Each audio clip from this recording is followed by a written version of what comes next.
Olá a todos, bem-vindo a este canal e hoje eu vou estar falando para vocês um assunto bem interessante, principalmente se você é produtor ou pretende produzir gado de corte, gado de leite, ovino, caprino ou até mesmo equino, que é sobre plantas forrageiras e a sua importância no sistema de produção.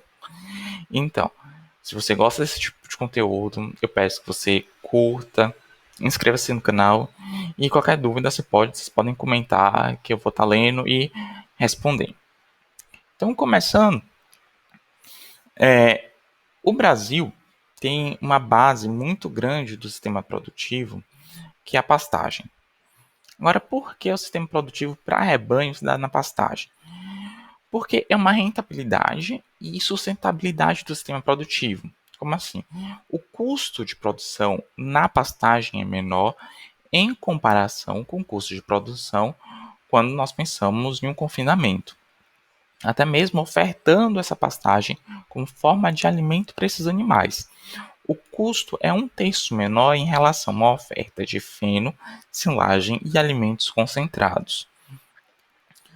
É importante a gente lembrar que o Brasil é um país de tamanho continental e com isso nós temos vários biomas dentro desse país, em biomas extremamente diferentes, como é o caso da região norte, da região sul, enquanto na região norte já é mais quente e úmido, na região sul já é fria.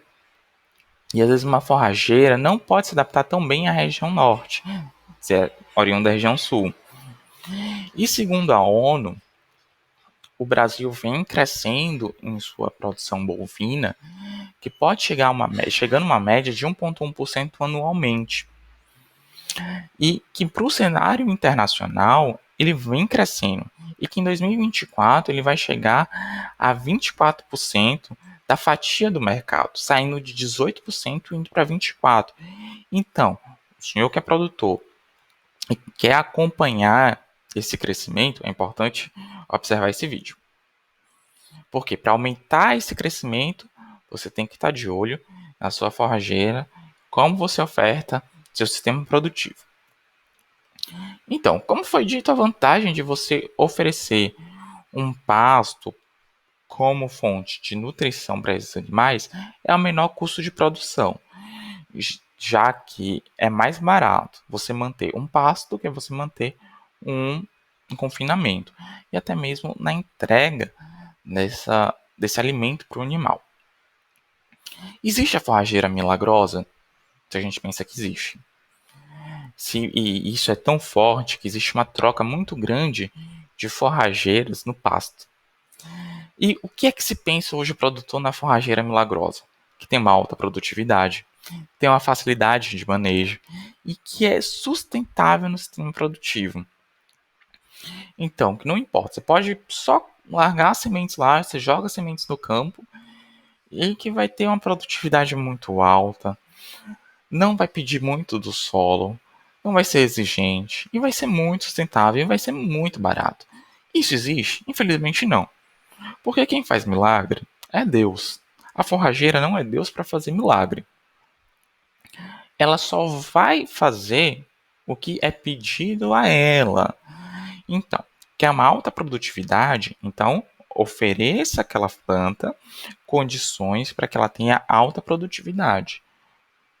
Então, para isso ocorrer, existe um manejo de solo, o manejo da planta, o manejo dos animais, o manejo da obtenção dessas plantas.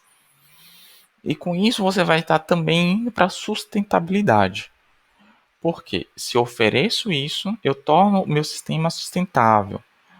Porque eu estou olhando no meu solo, então eu sei que se existe alguma deficiência no meu solo e evito a degradação do meu solo. Assim eu não preciso abrir novas áreas ou eu não perco as áreas que eu já tenho. Isso é muito importante observar também no que tange hoje na agricultura sustentável. Porque a não abertura de solo de novas áreas para produção de pasto é interessante, já que o produtor pode até vender seu produto com incremento, dizendo Meu produto é mais ecológico em relação ao produto do vizinho. E o impacto da substituição da planta forrageira. Existe um impacto? Existe. Mas é grande esse impacto? Não. Por quê? Porque a planta forrageira é só uma parte de várias. Porque a planta forrageira também tem que se entender que ela vai ter uma relação com o ambiente, com o solo e com os animais. Então, se eu tenho esse impacto dos, de outras fontes juntamente com ela, a simples substituição não vai produzir que ela tenha um crescimento, uma produtividade maior, que a troca de forrageira venha a ser milagrosa. Vai ter uma produção milagrosa só porque eu troquei de forrageira. Lembrando, quem faz milagre é Deus, não é a forrageira. Então, o impacto é muito pequeno.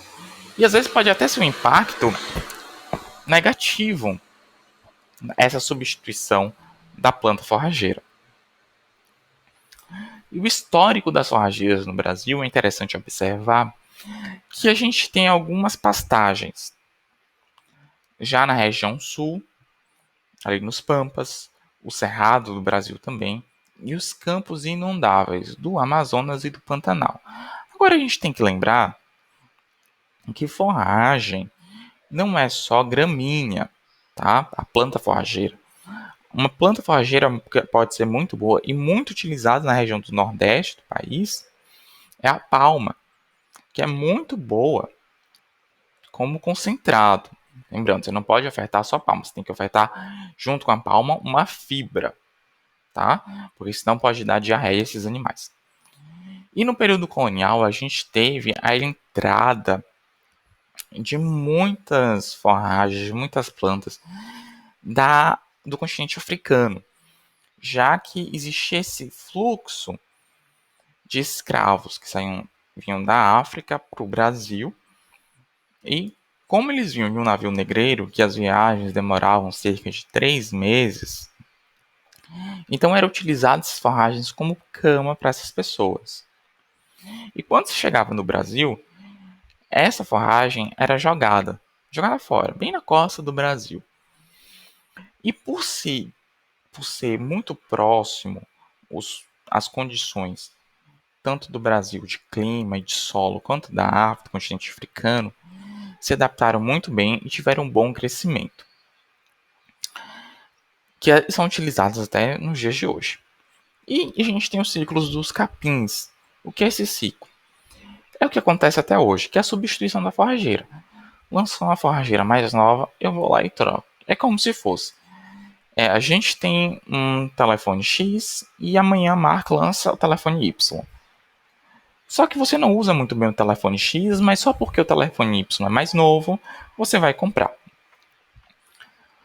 Só que você imagina, você vai estar tendo um gasto e você não utiliza todas as funcionalidades do telefone X. Por que você vai querer o Y? Então a gente tem que pensar isso, o produto tem que pensar isso. E se eu não uso, ou se eu não entrego, porque eu preciso? Às vezes um telefone mais simples já me entrega tudo que eu preciso e eu não tenho um gasto tão grande. Então, você quer ter um produto bom, não necessariamente tem que ser o mais caro. Tem que ser o que te atende. Lembrando, o que é que o produtor quer? Quer lucro, lucratividade. Se ele quer lucratividade, ele tem que pensar em menor custo de produção, tá? E é muito importante você conhecer as características das forrageiras, tanto as características morfológicas quanto agronômicas. Ah, eu quero uma forrageira, eu quero fazer uma capineira. Beleza, você tem que escolher uma forragem segundo o que você vai ver nas morfológicas e nas agronômicas. Se você quer para pasto, você também tem que observar isso. O produtor tem que observar isso. Por quê? Tem a relação folha-colmo das morfológicas, também agronômica, se é exigente de solo, se necessita de um solo bem como é que seco, não é seco, mas bem drenado, se suporta acidez ou solo alcalino, se aquela planta necessita de um solo bem nutritivo. Então é importante se conhecer isso da forrageira que você quer utilizar. Mais uma vez, você quer comprar um carro. Beleza, eu vou comprar um carro. Então eu tenho que conhecer o que aquele carro me oferece e o que eu vou usar. Porque se eu for comprar um carro somente para dizer, olha gente, eu tenho um carro X, eu tenho uma Ferrari, mas eu não posso nem usar uma Ferrari muito no Brasil, já que aqui no Brasil é um local cheio de buracos, que vai danificar a mesma coisa. É uma planta forrageira em uma pastagem ou para uma capineira. Você pode ter a melhor, mas você vai estar se prejudicando, vai estar prejudicando o seu sistema produtivo. E eu quero escolher uma planta forrageira. O que é que eu tenho que fazer primeiro? Observar qual é seu objetivo. Qual é o objetivo da produção? É para pasto? Ou é para servir de capineira? Ou eu quero fazer finação? Ou eu quero fazer silagem? Tá?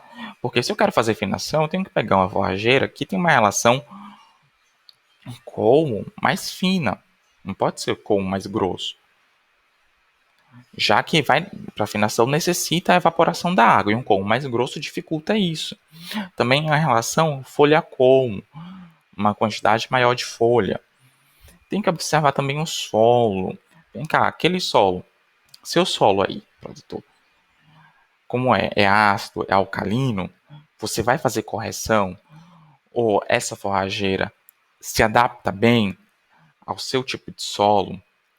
Outra, a genética dessa sua forrageira. Lembra, eu posso ter o melhor pasto, posso ter o solo ideal, mas minha forragem, o limite dela é X. Ela não vai passar 2x só porque existe uma condição favorável. Se na genética diz eu só posso produzir até X, vai ser só até X. Então, se o produtor quer uma produção maior, ele tem que ver outra forragem que tem essa produção. E também o manejo do pastejo, se for a pasto. Se vai ser um pastejo intermitente ou vai ser de lotação contínua. Isso também é muito importante observar o produtor. Então, forrageira ideal é diferente de forrageira milagrosa. Por que forrageira ideal existe? Porque é o ideal para o seu sistema, ideal para que o produtor busca. Se o produtor busca lucratividade, é ideal para ele. E a forrageira milagrosa, infelizmente, não existe. Isso é muito bom se existisse, mas milagre só quem faz é Deus. Isso a gente tem que colocar na nossa mente. Milagre quem faz é Deus. A forragem só cumpre o papel dela. Existe sim a forrageira ideal, que é o que o produtor tem que buscar. E observar os animais, qual tipo de animal ele vai colocar, porque não adianta o produtor vai ter um rebanho de ovino de caprino e colocar no seu pasto um capim elefante. Não dá certo, né? Então, é sempre importante o produtor perceber isso. Então, muito obrigado, eu agradeço a atenção de todos. Lembrando que eu vou fazer sempre vídeos curtos e que os próximos vídeos eu vou destrinchar algumas forrageiras e forrageiras também muito importantes, interessantes, de baixo custo. Que muita gente pensa que forrageira boa é forrageira cara, mas não, forrageira boa é aquela forrageira que te atende. Certo, produtor? Então é isso, muito obrigado. Se gostou do vídeo, curta. Se não gostou, pode dar dislike, comente. E se puder, se inscreva e compartilhe esse conteúdo para que mais pessoas possam ter acesso a esse tipo de informação. E muito obrigado.